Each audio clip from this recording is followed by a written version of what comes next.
Hey everyone, and welcome to the last week of Master Your Mind, a mental health moment. If you have missed any of the weeks that we have done before, you can check them out on the Journey YouTube page. They're all listed there that you can view anytime.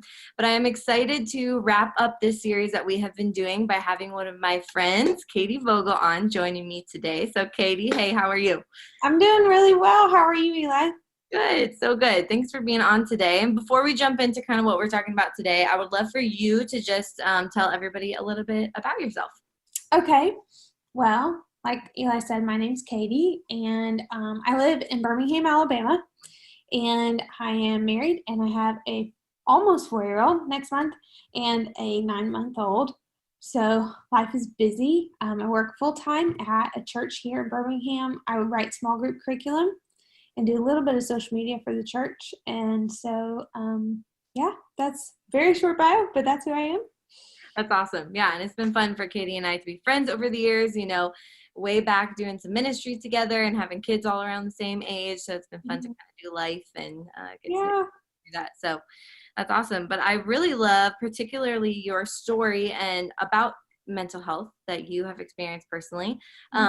But also your passion about mental health and specifically bringing that conversation to the church. You have a podcast that you even do and talking and discussing those types of issues. So why don't you tell us a little bit about just your background with mental health and kind of your story when it comes to your own. Sure.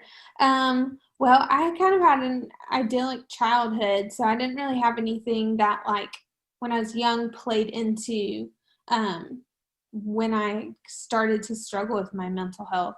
But when I was a senior in college, or high school, I really started to, like, feel the way that I was taking in the world shift significantly. I just went from, like, being social and interactive and easygoing and flexible to, like, taking everything very personally, feeling very heavy, and kind of just, I don't know, just kind of started withdrawing, and kind of changing the way I was interacting with my friends and my family. Is very irritable, and I could feel it. I could feel it first before anybody ever said anything to me, and I didn't like how I was feeling, but I didn't really know how to articulate it. And I just remember one time my dad had said something that normally would not have offended me at all, and I got really mad at him, which might sound like just typical teen behavior, but for me it was abnormal. Yeah. And he said, okay, like, what is going on with you? And that was, I think, heartbreaking in a way, because it was acknowledging, like, what I was feeling on the inside was coming out on the outside. And that's stunk for me. Like, I was really bummed out about that, because I just, wanted to keep being as easygoing as I'd always been. And I think that's a hard thing for people who start to deal with mental illness, is acknowledging that something has changed. Because none of us want to feel this way, and none of us want for the way that we interact with others to change in a negative way. And so that was hard, but at the same time, for my parents to acknowledge that, like, to recognize it and be willing to call it out, open the opportunity and the door for me to start having that conversation and being like, I don't know what to do with this. And one of the things that I'm so grateful for is the way that my mom and my dad, but my mom specifically, like, championed that for me, where she was like, you're feeling this way. And she was like, immediately said, well, let's take you to see somebody. Let's try to figure out what's going on with you.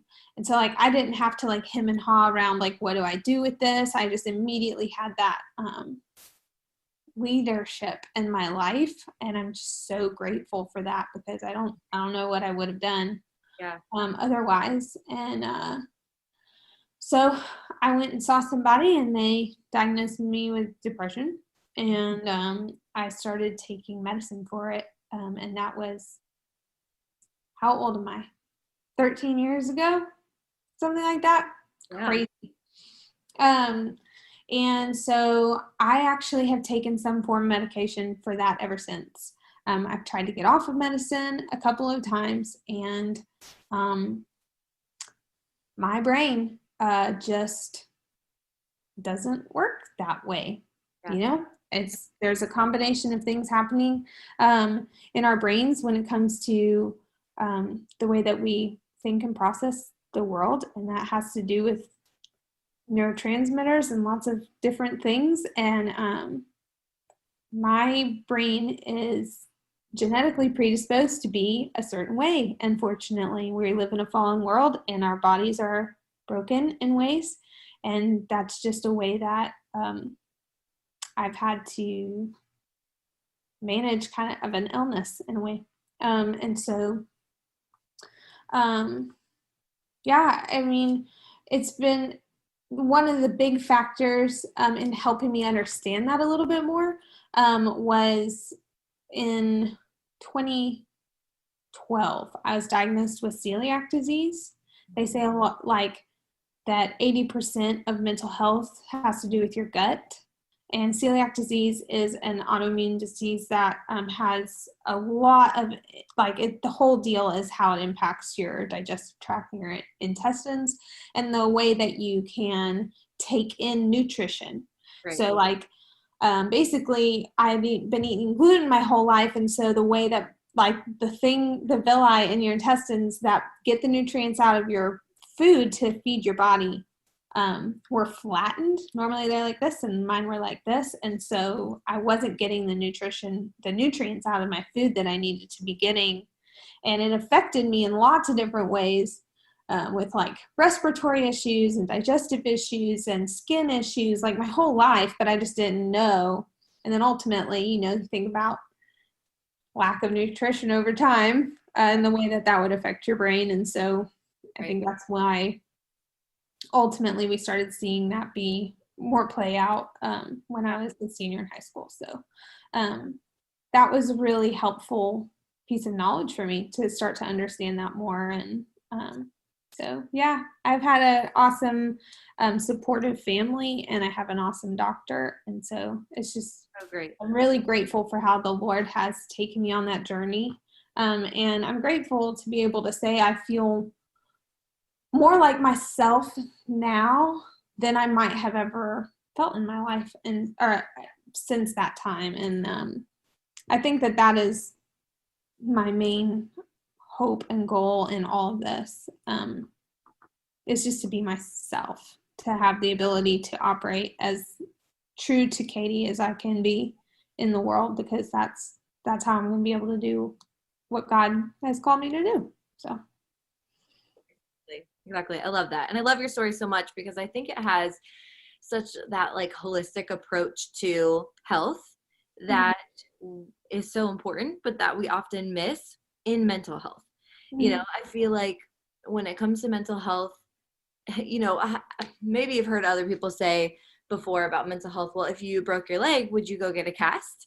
That's, what you would do. But yet there's this disconnect with our brains that not so clear cut of what we should do, or that there's even a brain issue or a gut issue.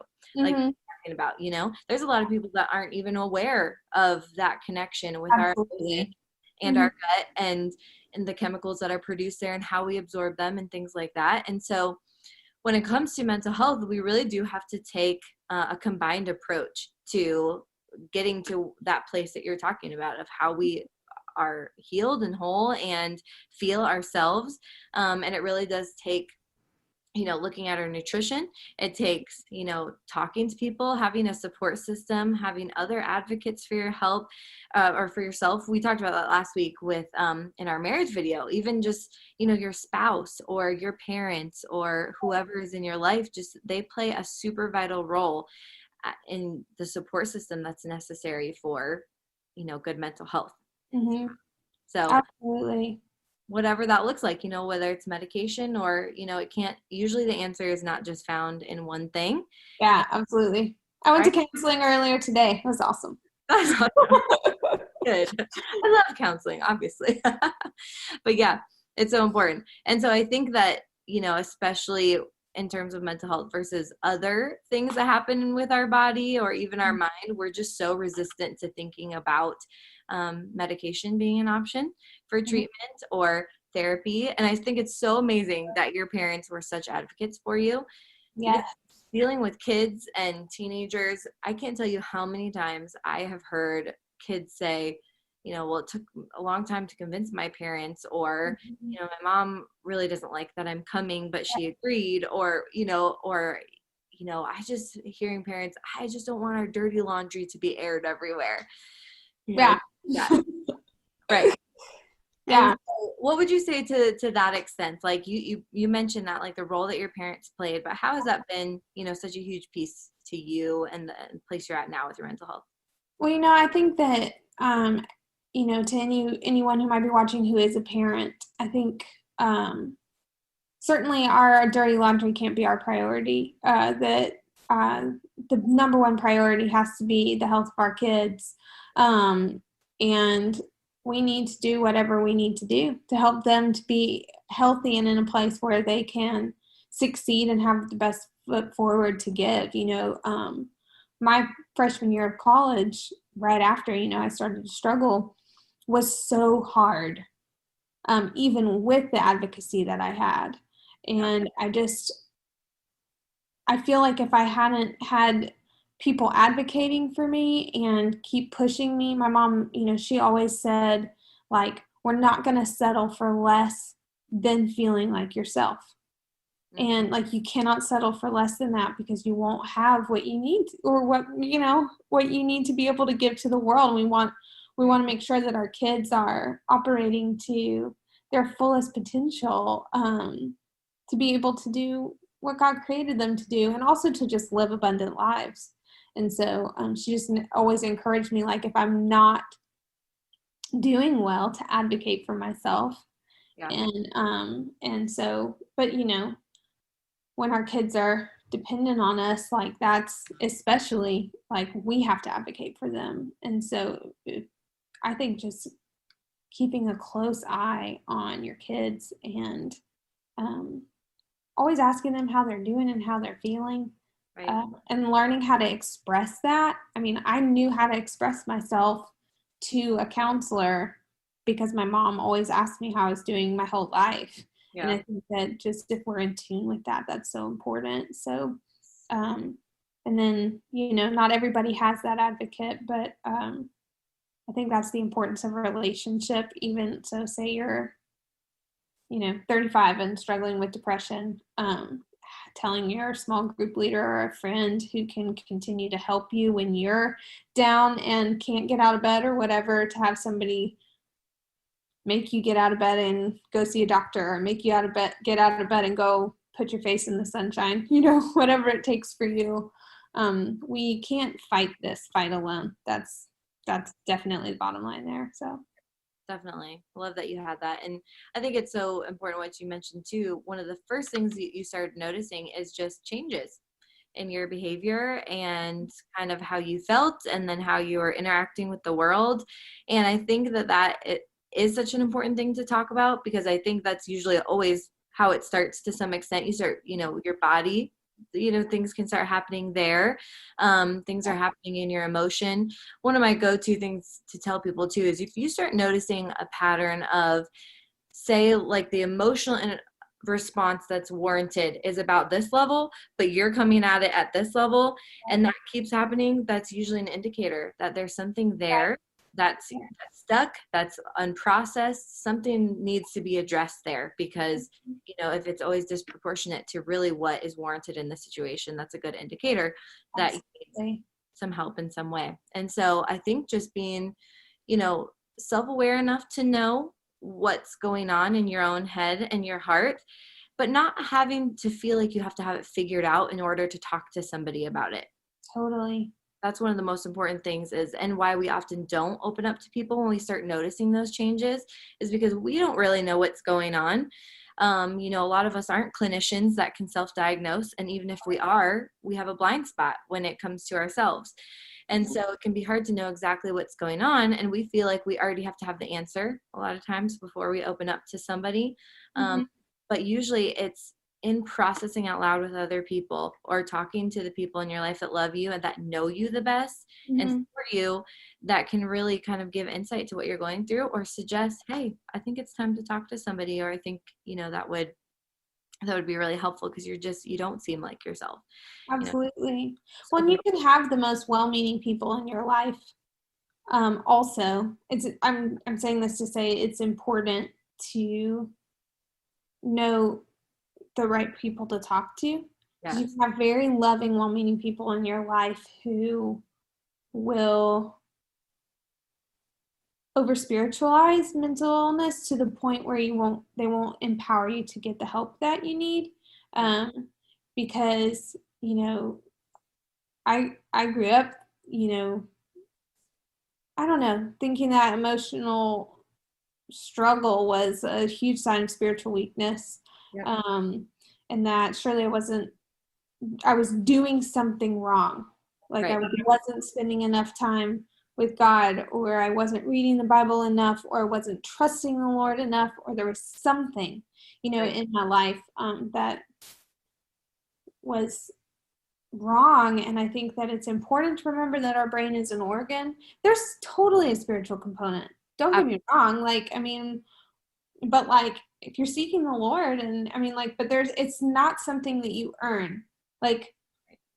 We're saved by grace, right? And I don't think that I think that we don't have this need to strive for our mental health. We need to stay engaged and pursue it, but we're not going to earn it spiritually. That's not a thing.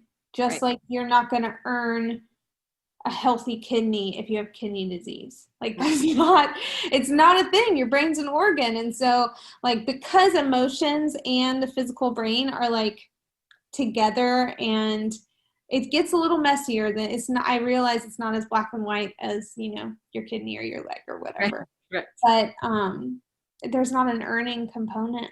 We do not earn our mental health. And so there's definitely a surrender component. But it's also, so there can be people in your life who will tell you that you're doing something wrong. And that's not true. So be free of that, please. But also, so if you have people that are shutting you down or keeping you from pursuing counseling or whatever, then I think that then that's not the right person to be asking. Right. You need an advocate. So. Right. Yes, I agree. And I have also, that's been my experience sometimes. And yes, there is a massive, spiritual element to mental health and our emotions and all of that. But I feel like sometimes people almost just keep them in separate camps. Well, this is my spiritual life, and then this is my mental health, and the two can't ever be mixed. And so if I am needing to reach out for resources like therapy or medication or whatever, it's over here, and Jesus is over here. And it's not that way, as a Christian counselor, it's my favorite thing to bring those things together. Absolutely. And talk about, even thinking about cognitive behavioral therapy and using scripture to challenge negative thoughts and beliefs and things like that. So it's using a scientific, empirically backed technique with scripture. And so it's absolutely possible to connect to those things. And I think they are so much just if you come from, a spiritual perspective and a Christian worldview, you see, the hand of God in all of those things, and other forms of truth that even doctors, and scientists find as well. And so I think that's one of the things I just personally am passionate about, is helping people understand that it's not an either or thing when it comes to mental health and spirituality. It's a both and. You can have, if you go to a counselor that shares those values and will walk through those elements with you, it's about talking about the spiritual practices that you need to have in your life that support your mental health, talking about the physical elements, just exercising, eating a proper diet, maybe getting things checked out. For instance, a thyroid condition can greatly affect your mental health. People who have an underactive thyroid are greatly at risk for depression, and things like that. So recognizing that God also created our bodies a specific way, and they, every piece of our body works with the other pieces. And so, sometimes we just do need to look into other things. And that's not going against how God created us or how he intended for us. It's really utilizing how he created us, to work together as one system, to create kind of that. Absolutely. Yeah. We're more complex than, I think we want to oversimplify things, and it actually just hinders us from getting the help we need. Right. Right. So getting the help does not come at a detriment to your, spiritual. Absolutely. Yeah. It doesn't mean that you're spiritually weak or less than. That's the thing that I really struggled with, especially going into ministry. I really felt so the year that I started ministry at my current position, I've been here for 6 years. And the year I went into this job was the worst year of my emotional life, mental life, as far as just, I had this terrible allergic reaction to Sudafed. I didn't know I was allergic to it. And my heart rate didn't go under like 100 for a week. Like, I barely slept. I basically had like a week-long panic attack. It was awful.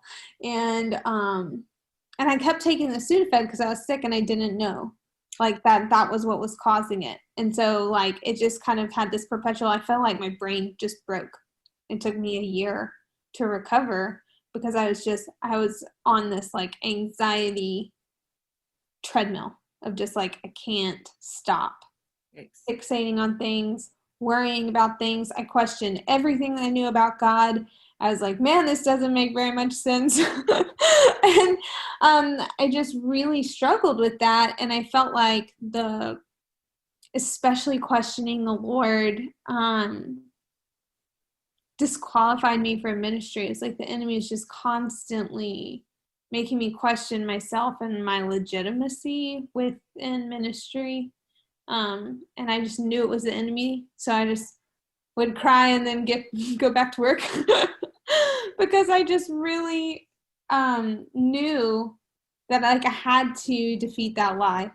But man, that was a really hard year for me. And I think that we can also disqualify ourselves from recognizing that we still have a role to play in the kingdom, even when we're struggling. It does not disqualify us, but that was a really difficult thing for me too. So good. I love that. So I also so many people I personally talk to that have felt that way, no matter what they're struggling with, mental illness or anything else, is that we all tend to feel that way when we're struggling with that God can't use us. And all you have to do is crack open your Bible, to see that that's not true, because you look at the people that we share all these stories about, and were David.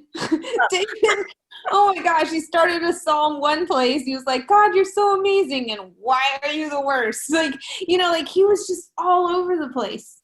There's a lot of swinging from pole to pole with David. There's a lot of mental illness in the Bible. Yes. So the Lord used those people in amazing ways. So. Yeah. So it's like probably not one story that was like the rock star person that you expected to carry out the will of God, that actually happened. It's just broken people and sinful people. And, we just have that gracious and good of a God that he, still, he loves us and he knows us and he works through us and in us. And so you're no different, Absolutely. Whoever you are listening to that, and you maybe needed to hear that, you are no different than that. Yeah. So I think that's cool. And I want you to speak specifically to the medication piece of it and being a Christian. And you even mentioned, it's kind of been an up and down process. You've tried to get off and tried to get back on, but you just have recognized that biologically there is just an imbalance there that medication helps to balance. And so tell us a little bit about that process as a Christian, particularly in being on medicine. Well, I think, and that's one of the reasons that I'm passionate about talking about this with church friends, is that there is this, again, like this, when you over spiritualize things and you there's always, people are always talking about how medicated America is. And I'm just like, good for them. Honestly, because I think that it's a step of faith that things can get better. Yeah. Like, I'm believing that things can be better than they are now, and that God intended for me to have a fuller life than I have now. And I've done everything I can do, and I am still at a deficiency. Mm-hmm. And so, I can be walking out my calling and living, doing ministry and doing ministry alongside my husband, and then suddenly have the worst year of my life mentally because something sent it spinning. And that was also when I tried to get off of medication. So it was like this perfect storm of awfulness. Yeah. And I wasn't able to pull myself out of that until I found the right combination of medicine. And I think that that's the other thing too with medicine, is that people will be like, well, I tried it, but it doesn't work. And it's like, you don't even understand how many different kinds of medication there are out there. Like, just because you tried Lexapro one time and it didn't help at all doesn't mean that there's not a medication out there that will help you. Yeah. And I think that's something that people don't understand. And then also that if you went to your general practitioner and they were like, hey, here's a new mental illness medication, it's just the latest thing that came through their door. Right. Oftentimes that is the case. And, when I finally went and saw a professional that works with mental health specifically, yeah. He's a general doctor, so he's actually my GP, but he specializes, he's a master psychopharmacologist. And so his specialty is mental illness. But wow. I love how he looks at it holistically with what's going on in your whole body. But he understands the nuances of medication. And it turns out that one medicine wasn't going to be enough for me in that time. I really only take one now, but to get me out of the place that I was in, I actually had to do a combination of things that I never would have known or considered if I hadn't seen somebody that knew what he was talking about. Yeah. And so I think it's important to, if you're taking something and it doesn't work for you, to stop taking that, start taking something else, and continue to advocate for yourself. Yeah. It's not enough to just go to the doctor once they give you something. I met somebody, we were talking about this, and she was like, yeah, I've been on Zoloft for 3 years, and it's never really helped me. I'm like, why have you been on it for 3 years? Okay. And I think it was just her kind of one thing that she felt like she could do to try to help it. And yeah, man, it's just such a journey. And there have been times where something worked for a while and then it didn't work anymore, and and that has to be okay. And it's hard to, every time, there have been a few different times throughout my adult life that I've had to change medication because of that. Either I don't know if my brain just got used to it and then it didn't help anymore. Or I started, yeah. Or I started to feel really flat, or whatever it was. I'd also really, if you start to feel numb on medication, that's not the goal. We're trying to be ourselves. Yeah. And so, but I just think that it's kind of a lifelong self-advocacy to kind of check in, make sure that you're operating at your full self. And if you're not, then, like my mom said, don't settle for less than well. Yes. So. Yep. I love that. And thank you for sharing that, because I think that's so important. And I totally agree with that. And I believe that in, all of your health, you just have to, especially the way that our healthcare system is, you just have to be your own advocate, and you have to honestly kind of make a fuss if you don't feel well, if something's not working. And there is a lot that I could say about this topic. Because medicine for mental health is a tricky topic, no matter kind of where you're coming from in the conversation. But what I think is important with what you were just talking about is it's not a one size fits all approach. It's Yeah. not this one antidepressant that's going to work for everybody, or it worked for my friend, so I don't understand why it's working for me. Mhm. You are complex in and of your own physical body, and mind and experiences and family history and all of that. And so you have to have someone working with you that can look at all of those pieces. And it's important to do that. And everyone's experience is different. So what I typically recommend to clients, if, say you're at a place where you haven't reached out for any mental health help yet, but you know that you need to. Maybe you're recognizing kind of what Katie's talking about. You're just noticing changes and you're recognizing things are not right. I might need to talk to somebody. I might need medication. I'm not really sure. I always recommend starting with therapy, because I think, just a caring healthcare professional, or, a helper and someone in that helper profession, is going to just put you on the right path. And so, behavioral talk therapy has very great, outcomes for treatment for a lot of disorders.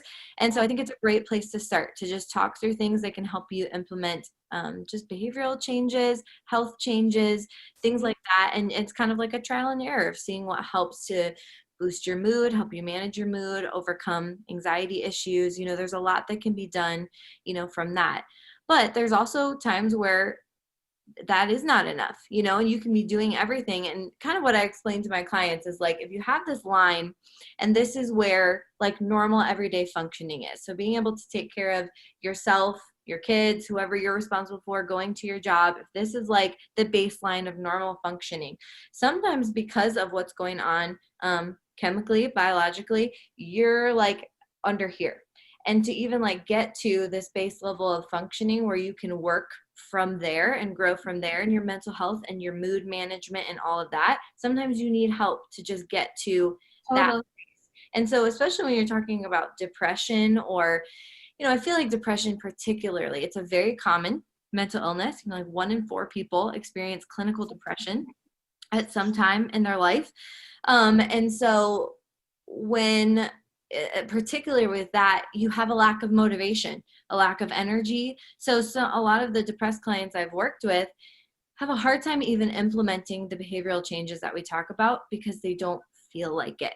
It's very hard for them to even take the baby steps to work on some of those things, because they're underneath, even that baseline of functioning. And so sometimes medication can be the thing that helps you get to that point, to be able to work on those things. And then there might be a point where you're feeling good, things are working, you've made a lot of progress, and you want to try tapering off and seeing how your moods stay the same, or if they change. And it might be possible to come off of that.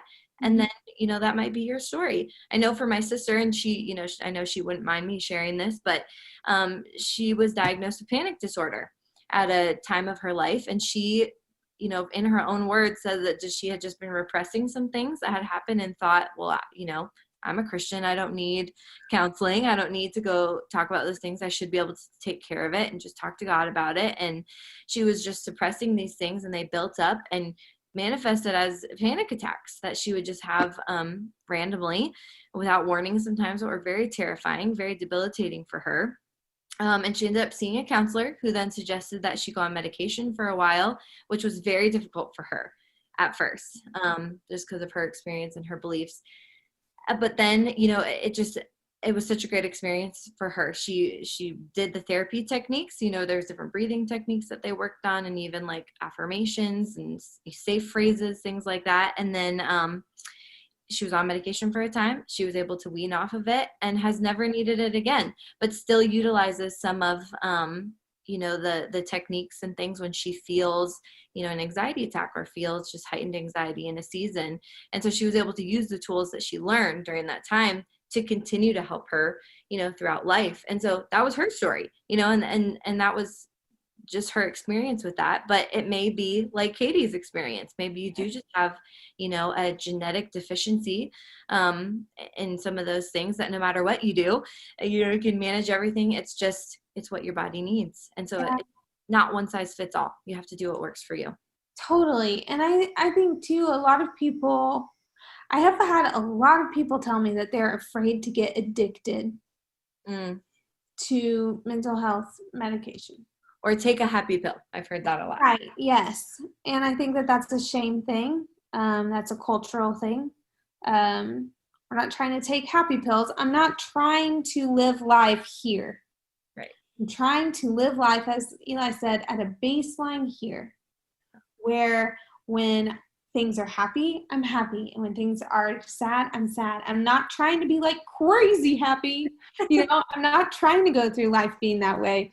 My doctor makes fun of me because he says that I have a really bubbly personality. So he thinks that like I'm operating up here sometimes. I'm like, no, like for me, I'm not swinging.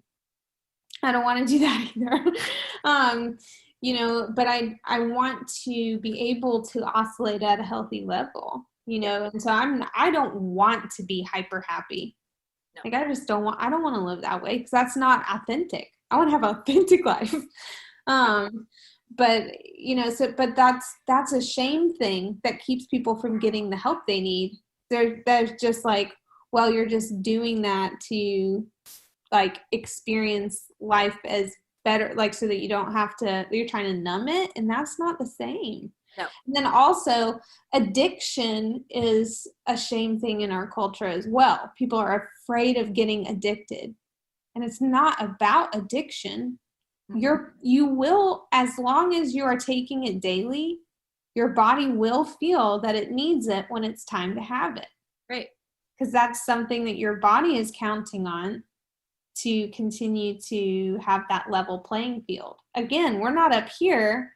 We're not addicted to Adderall because of how it makes us feel. Like that's different. It's different. Some people need Adderall. Some people abuse Adderall. Those are different. And so it's important to be able to know what is your motivation for taking things. Yeah. And then go off of that baseline, but not even like judging yourself, because that's not fair, because then you're not giving yourself permission to get the help that you need. Right. And so I think, take out the vernacular, take out the verbiage of addiction and happy pill, and just go, what is it that I need? Right. And then I'll just do that. I'll do that. And then not everyone has to take it their whole lives. My story is not everybody's story, so you don't even need to be afraid of that. But I'm here to tell you that if that's the case, then that's the case, and I'm able to do so much more with my life than I would have been able to do if I had stayed where I stayed. Right. Or where I was. Right. So. Yep. I love that. I think you said that so well, because it's so true. And I was almost thinking about it as you were talking, like blood pressure. Like, honestly, I've had some, hormones. First of all, if you're a woman and you have been through childbirth, it's another ball game, man.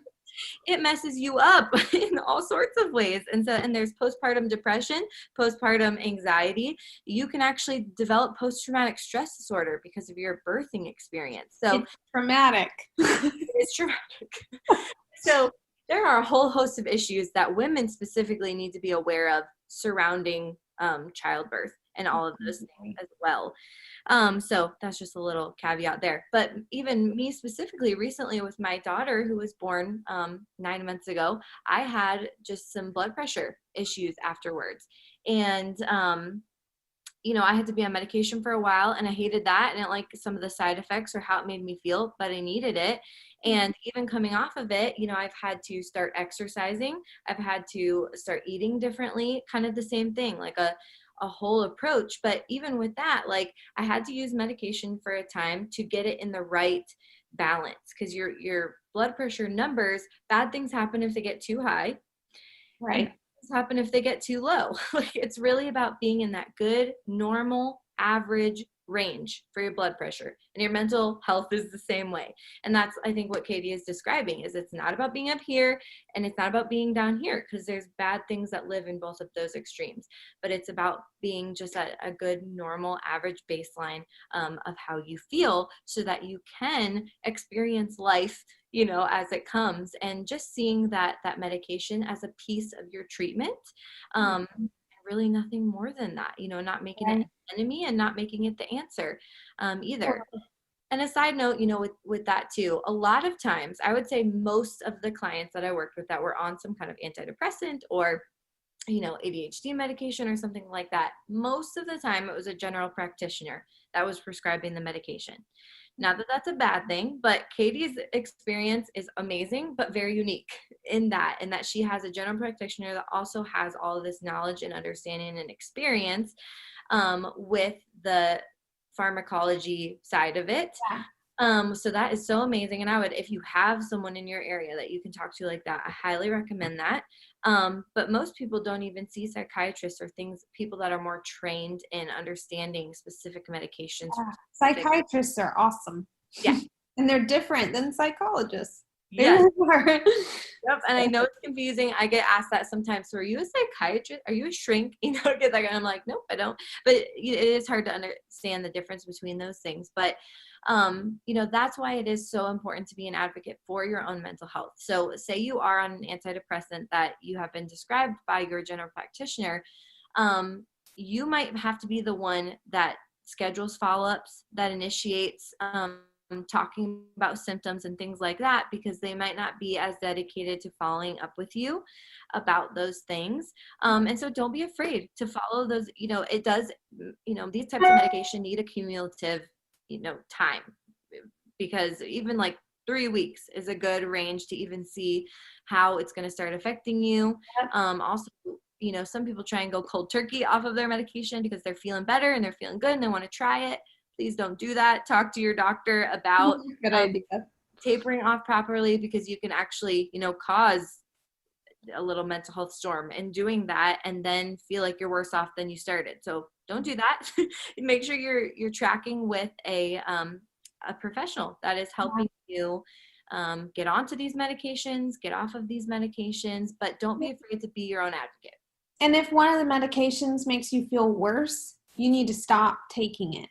That needs to be a conversation with your doctor as soon as possible, which you would know pretty fast. So it's not like a cold turkey situation, right. But it's not something where it would make you feel a lot worse, right. And certainly not suicidal. And that doesn't mean that if you were feeling a lot worse or you got to that point where you were feeling suicidal, that you got to stop that medicine. Because that does not mean that no mental illness medication will ever help you. Right. It's just the way that particular thing interacted with your brain. It does not mean that you need to give up. Right.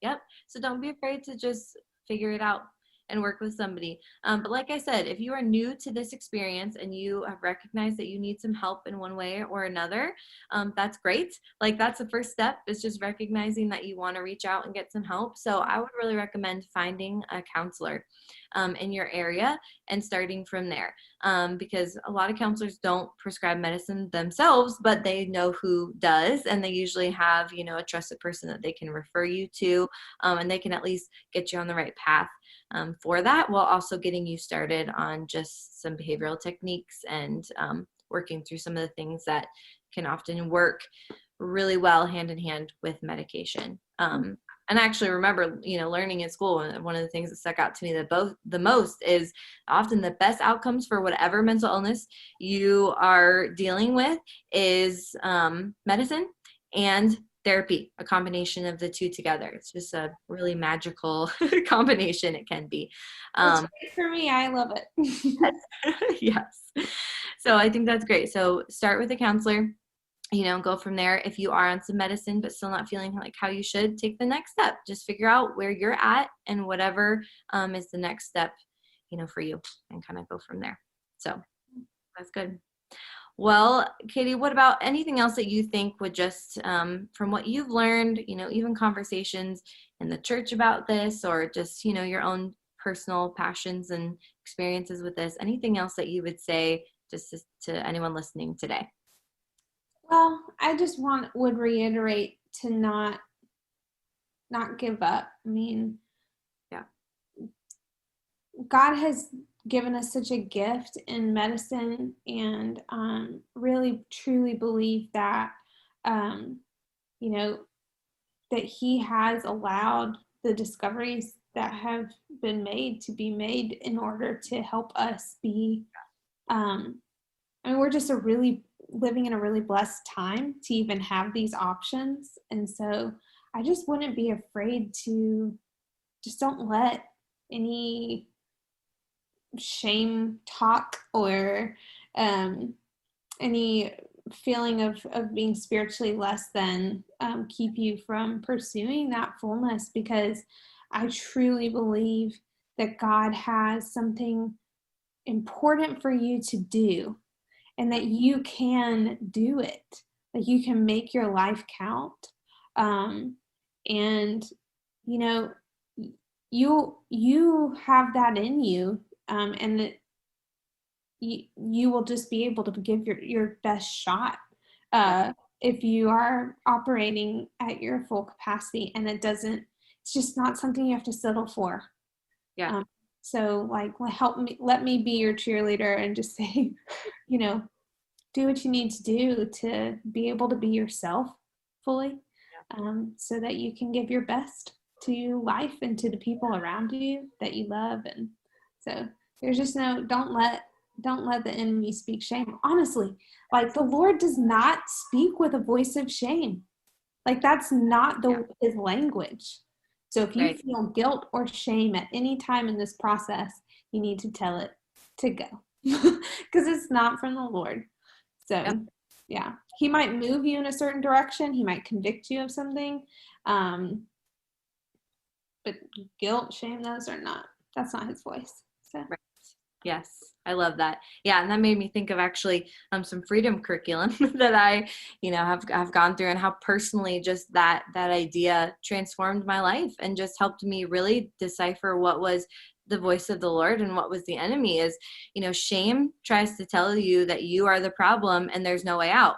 So you are broken, there's something wrong with you, and so sorry, like, no hope for you, but conviction is something different than that. And the way that the Holy Spirit speaks to us, there is always hope, and he helps guide us to what the answer is. And so it's not you are the problem, this is the problem, but we can work on that. We can change that. And if you follow me and follow my lead, then I can show you, what the answer to that is. Absolutely. And so he's a good father, just like I have a great mom, and she was that advocate for me. And they literally, Jesus called the Holy Spirit an advocate. That's who he is, so let the Lord advocate for you, and don't squash the hope that he gives you in being able to find great answers. So, you wouldn't hesitate to get that kidney problem taken care of. Right. Yes. And a side note to what we mentioned earlier, if you are one of those people that is just embarrassed about talking to someone or talking to a stranger about your dirty laundry, as people say, that's what's so great about counseling. And thanks to HIPAA, you have complete, confidentiality. Yeah. They can't tell anybody. Yes. And so I remember, just laughing with clients about that. And I'm like, well, good news, legally, I can't talk to anybody about this. So that's what, that really is the beautiful thing about a counseling relationship, is you get to go talk to this person who cares about you, but yet isn't personally connected to you, that there are no negative ramifications of that. They're there to help you. Right. And in that conversation can't leave the room. And I'm like talking to, a friend or a family member who's going to tell another friend or a family, you just don't even have to worry about those things. And so same, if it's your child going, and you're afraid about them talking about your divorce, or, whatever it is, that's the great thing about counseling, is that confidentiality and privacy is built in within that. So, there's just really nothing to be afraid of. And with counseling too, if you try it once and you're like, that was terrible, I didn't, like the person, or I didn't like the way they asked, what the kinds of questions they asked me, or anything like that, you don't have to stay with that same counselor. Give it another shot. Go see a different counselor, because they're all people and they're all different. So you might find somebody better. Yes. And it is so about your fit. I remember, learning that in school as well, is the best outcomes really are dependent on the fit that you have with your counselor. And so that can be personality, that can be school of thought, that can be their own personal values that they, counsel from. And so, yes, I completely agree with that. And I will never forget, there was actually a young adult that I was talking with, and kind of encouraged her to go to counseling just because of some things she was dealing with. she scheduled through some services at her college and called me after her first session and was like, I just have to talk to you about this because this is a horrible experience and I want to know if like it was just that lady or if this is how it always is. And so she was that, that woman was just not the right fit of a counselor for her. And so I was like, no, that is not how it should feel afterwards. And I said, I really, see if they have someone else that you can talk to. And sure enough, she tried another woman and it was like a night and day difference. Yeah. From one to the other. And she had great success, working with that lady. So yes, it is so important to keep trying. If you don't feel like you fit, or the whole point is that you find someone that you can feel open and honest and vulnerable and that you trust to speak into, feeling and experiencing. And so if you do not feel those things, then there's really no point, in continuing therapy. And it can be so hard when you're depressed. It's hard to make the doctor's appointments, and it's hard once you realize the medicine isn't working, or you go to a counselor and it's not a good fit. It is so easy to just give up on that. And that's why we need the people in our lives who are going to cheer us on. That's why you need your small group leader to know, or your parent or your sister or whoever it is to go, it didn't work. And then they'll go, well, what's your next step? And even just telling them, because a lot of people don't know how to encourage people that are dealing with this stuff. And so just even prepping them when you first ask them to help you is just to say, I need you to make me go to my next appointment, or I need you to make me try another medicine if this doesn't work. And it might sound like really exhausting to somebody who's really struggling, and I just want to say that it's worth it. Yeah. There's good stuff ahead if you will continue to engage. Yes, I love that. Well, thank you, Katie, so much just for sharing your experience and your thoughts, and I think it was just so valuable today. So thanks, Eli. Thanks for having me. Yeah, thank you. And to everyone watching, this is the end of our series, but like I said earlier, you can watch any of the videos that we have done before on other specific topics on Journey's YouTube page, so definitely go check those out. And I would encourage you, if you've been tracking along with us and you feel encouraged to just take whatever next step that is for you, reach out to somebody, just like Katie was talking about, like ask one of your support people to help keep you accountable and taking that next step for your mental health. Maybe it's reaching out to your church. A lot of times the church that you attend will have a list of trusted counselors that they can refer you to, and that's such a great place to start. I know Journey Church does that and has that available for you as well. So whatever that is, I hope you're encouraged to take the next step in your mental health. But thank you so much just for joining us, being part of these videos, and good luck in your mental health journey.